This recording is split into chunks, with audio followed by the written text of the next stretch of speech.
He came, he saw, and he always seemed to conquer. He had an eye for beauty. He understood what people wanted. He took plastic shit and made it classy. In 2007, Steve Jobs introduced a product that would make Apple the richest company on the planet. Steve Jobs was a master at teasing new technology to people, and everyone turned up to Macworld thinking they were seeing a new iPod or a new Mac.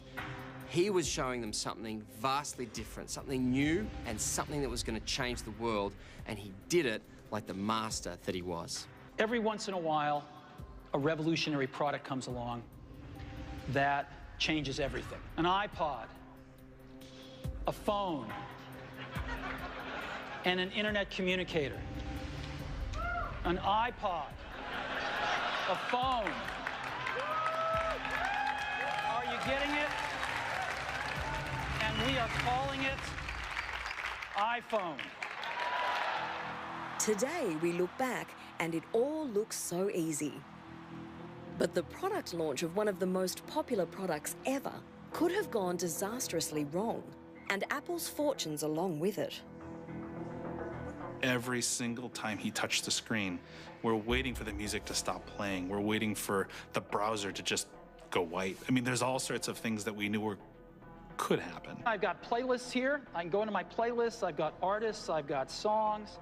The stress level is through the roof. You've never seen behind stage a more angsty, miserable group of people. Jobs' team is stressed for a good reason.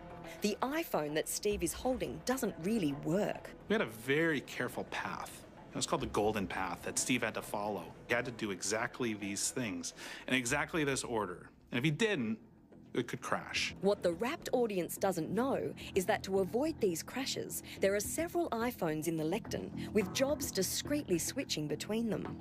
It would take a magician to figure out how he did it. He was doing switches. He would switch one iPhone for the other so he could show off different apps when they actually couldn't change. So it was a matter of, reaching beneath the lectern and pulling out a phone that looks like the same phone, only it's not. It's the phone to the left. As the demonstration goes on, Jobs' backstage team do what any sane men would do under this kind of pressure. They start to drink heavily. I could play with this for a long time. I just anticipated all this going wrong. So on my drive, I brought with me a bottle of scotch. And what we decided to do is every one of us who was responsible for a certain part of the demo, whether it was playing some music, showing the maps, whoever was responsible for that part would take a shot. Problem was, I'd been involved for all of them. By the time Steve does the big finale, I'm completely wasted. And this grand finale is the most risky part of the presentation. To conclude, I want to show you something truly remarkable. Jobs plans to run all of the features of the iPhone at the same time. And one more thing, make a live phone call. He's got, at this point, maps going, there's paused music. All the software is lit up on this phone. So I'm going to search for Starbucks, and sure enough, there's all the Starbucks.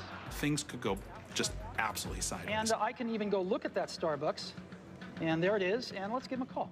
Maybe the whole thing was just going to go black and then restart. We didn't know.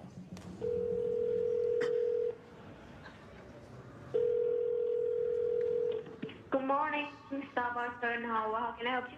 Yes, I'd like to order 4,000 lattes to go, please. No, just kidding. Wrong number. Thank you. Bye-bye. The Force was with Steve Jobs that day, which prevented a farce. It was the first time any of us as a group saw just a perfect demo. I mean, we'd never seen the whole thing go off without a hitch. I personally was unaware of any significant glitches that were taking place. How beautifully it seemed to function was compelling. And 6 months later, the world got to stand in line for the very first time.